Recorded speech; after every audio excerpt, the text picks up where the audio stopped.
Gas کی قیمتوں میں مجوزہ اضافہ، وزیر اعظم برہم عمران خان نے وزارت توانائی کے حکام اور دیگر وزارتوں کے سیکرٹریز کو طلب کر لیا۔ گیس اور بجلی کی قیمتوں کے حوالے سے کم آمدنی والے صارفین پر بوجھ نہ ڈالنے کی ہدایت، وزیر اعظم نے کھاد کے کارخانوں کے لیے گیس مہنگی کرنے کی تجویز کو مسترد کر دیا۔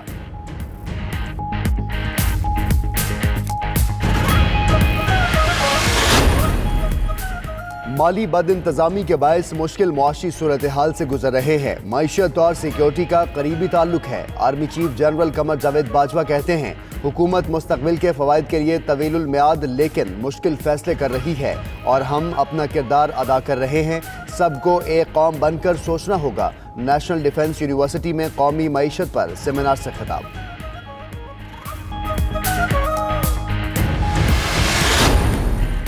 چیئرمین سینٹ کی تبدیلی، حکومت اور اپوزیشن آمنے سامنے۔ آصف زرداری کی زیر صدارت پیپلز پارٹی کا اجلاس۔ نئے چیئرمین سینٹ کے لیے ناموں پر غور، پرویز رشید، ظفر الحق، حاصل بزنجو اور دیگر نام زیر بحث۔ امیدوار کے نام کا حتمی اعلان رہبر کمیٹی کرے گی۔ ادھر جہانگیر ترین نے نئے چیئرمین سینٹ کو ہٹانے کی خبریں مسترد کر دیں۔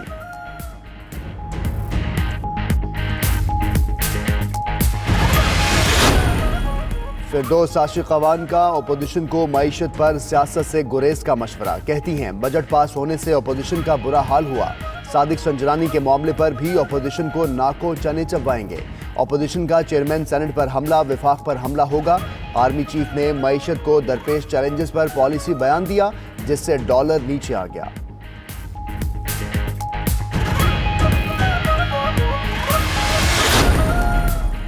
پیپلز پارٹی کا آج پنجاب میں عوامی رابطہ مہم کا آغاز، بلاول بھٹو زرداری گوجر خان میں جلسے سے خطاب کریں گے۔ شہر بھر کو چیئرمین پیپلز پارٹی کی تصاویر اور خیر مقتبی بینر سے سجا دیا گیا۔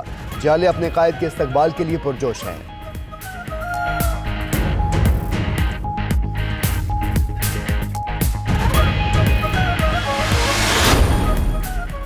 کراچی کے علاقے قائد آباد میں مرغی خانے کے قریب مبینہ پولیس مقابلہ، فائرنگ کے تبادلے میں ایک ملزم زخمی حالت میں ساتھی سمیت گرفتار۔ پولیس کے مطابق ملزمان سے اسلحہ اور موٹر سائیکل برآمد۔ ادھر لانڈی میں اندھی گولی لگنے سے 6 سالہ بچی زخمی ہو گئی۔